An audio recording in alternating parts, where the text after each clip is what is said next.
So whether you don't have internet to connect with at the moment, your hardware is a little too old, or maybe not high-end enough, you might not be able to install Windows 11, but you want to.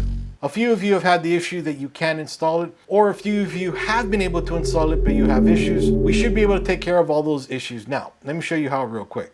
And I'll have links for everything down below. And of course, if you have any questions, comments, or concerns, leave them down below. I reply to everyone. So starting off on Rufus, this is the software that allows you to use the Windows 11 ISO to create install media that's just a little bit better than what Microsoft can do. Now warning, I always recommend to use Microsoft's own media, but sometimes you can't. So on here, we'll just scroll down a tiny bit, and here we can see what Rufus looks like right now, and scroll down a tiny bit more. And then here we're going to see where we can download it. We're going to see download right here, and then a few of the different versions. We'll see Rufus 4.8. Let me know what version you're by when you're on this video. That'll work for 64-bit processors, then Rufus that'll work for 32-bit processors, and then Rufus for ARM 64-bit. We can either use the portable version or the standard. I'll go ahead and download the standard version. It'll download over here. So we'll just click it to install it. Do you want to allow Rufus to check for application updates? So yeah, let's go ahead and do that.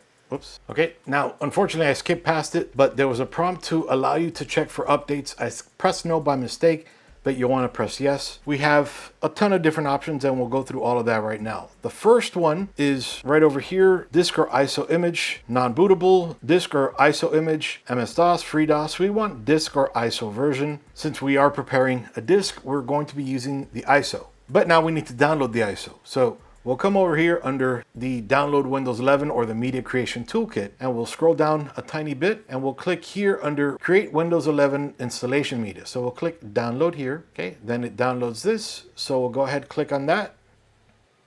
All right, and make sure to read through all this incredibly important information and then click Accept. I'm a really quick reader.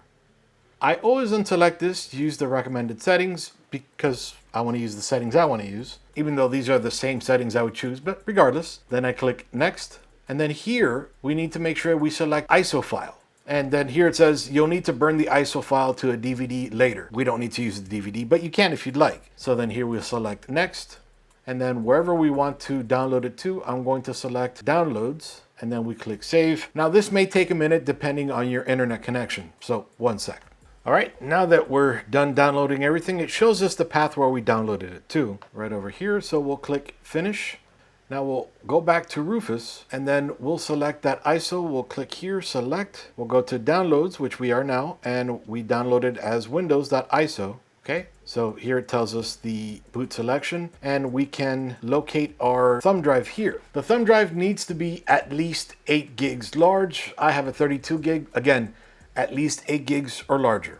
And then almost as soon as you pop it in, it pops up with the autoplay, but also in Rufus, we'll see that right over here. Then here we'll select either standard Windows installation or Windows on the go, which is kind of cool. We can make it a Windows thumb drive that we can plug in anywhere and we can run off of that thumb drive. It's Windows to go. But we're going to skip that. And we'll choose standard Windows installation, partition scheme, GPT, or MBR. Now this one is going to be a little difficult. If you're using hardware from the time of maybe Windows 7, you may want to select MBR. Some of them were actually UEFI compatible as well. If you're not sure, let me know the manufacturer and model number of your motherboard down below and your CPU, and I'll let you know if it works for you. You may also need to update your BIOS. I'm going to select GPT, and then also in your BIOS, make sure you have UEFI selected, not CSM. CSM is for compatibility mode with older hardware. And then here, whatever we want that thumb drive to be called, let's call it TBFYTB, ThisBytesForYou thumb drive, and file system, FAT32 or NTFS, doesn't really matter. And cluster size doesn't matter either. And then show, oh, and we missed up here. Under GPT, there is Show Advanced Drive Properties, List USB hard drives, Enable UEFI. We don't really care about that. And then under the FAT32 Show Advanced Options, there's Quick Format and Create Extended Label and Icon. Doesn't really matter, so we'll skip on that. And then here, the little properties, check for updates, which this is what I wanted to do. So I'm going to put daily here. I'm going to check now real quick. Oh, it found an update, so let's click yes here. No new versions of Rufus was found. It just said it found an update. So we'll click close here and close here. If you wanted to select betas, you could have. I won't for this. Install is incredibly important. So we'll come down over here and then we'll click start. Now this is a big one. Follow me on this. The very first one. This removes the requirement for having 4 gigs or less of RAM. So cool, we could use that. Secure boot, if your motherboard doesn't support secure boot or TPM, we can remove that need here. Now, mind you, these are all for security and of course more performance, but if you can't do it, you can't do it. Then remove requirements for an online Microsoft account. Incredibly important. That way you don't need to connect to the internet to install. You could do that later. And create a local account. You can select whatever username you'd like. I'm going to click that and I'm going to let it select ThisBytesForYou. Set regional options to be the same as this user. That's going off of all the settings I have on the laptop or the computer that I'm creating this on. Everything's in English and US, so this works perfectly for me. So I'm going to select that. Disable data collection. If you don't want it asking you a bunch of questions that it's going to collect, let's go ahead and disable that. And disable BitLocker automatic device encryption. Now, typically, I haven't seen it that it enables that for you by default, but I'll go ahead and select that anyway. And then I'll click OK here. Then it's letting me know it's going to erase my thumb drive, which is fine. I didn't have anything on it. So let's do that quick.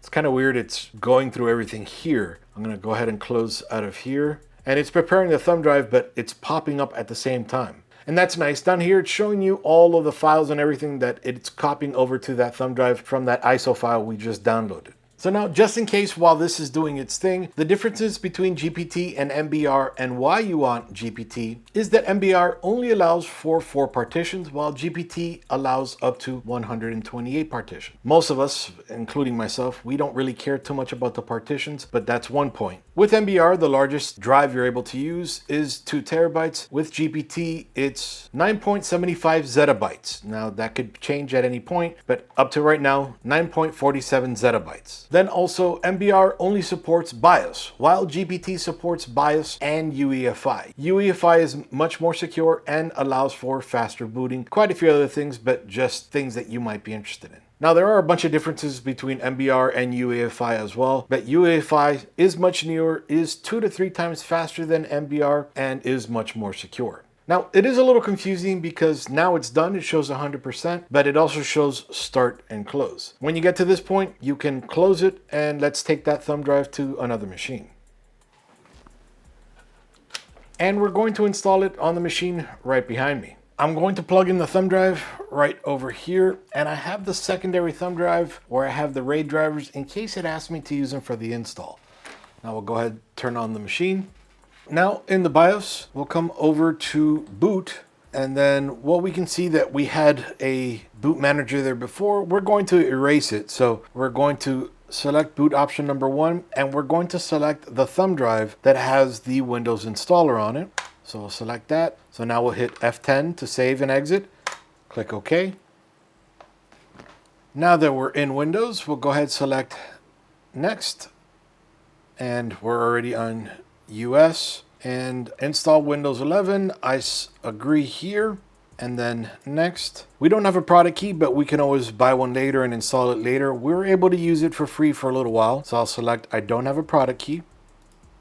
And then we select whatever version of Windows that we have a product key for whenever we buy it. So if we don't have one already, we know we need to buy one for Windows 11 Pro. And then we'll click Next. Read through this incredibly important information and click Accept. I have a bunch here. So, I didn't even realize it. There's a Samsung drive plugged in here already. And then this is the M.2 drive. So I'm going to go ahead and delete all of the disk 1s.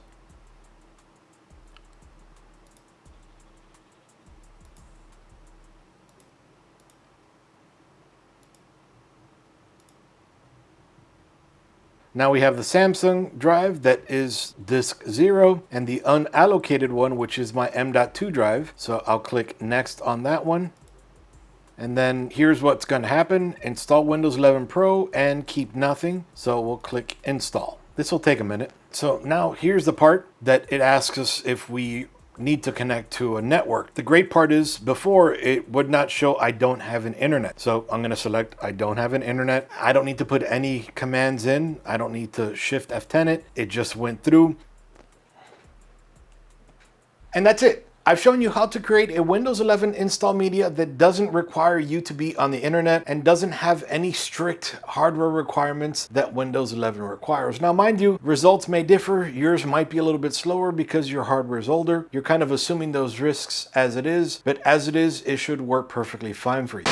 So as a quick update, since Windows build version 24H2 and newer, Windows system files are being compiled with AVX2, SSC 4.2, and newer instruction sets. What does this mean for you or I? That means Windows relies on newer CPU flags. So if your CPU, like maybe Core 2 Duo or Core 2 Quad, don't support that, you're not going to be able to use Rufus to make that work. Now, that's not a limitation on Rufus, that's a limitation for Microsoft, but Rufus is trying to work with the community to improve things. So at some point, they might develop something that might make that work. So keep an eye on Rufus's site. If you have any questions or concerns, as I mentioned before, leave them down below. I'd always be more than happy to help you with that. And if you're curious on how I built this beautiful machine, you can check out this video right here, and I'll show you from start to finish how I built it. This is Iggy with ThisBytesForYou out. See you guys.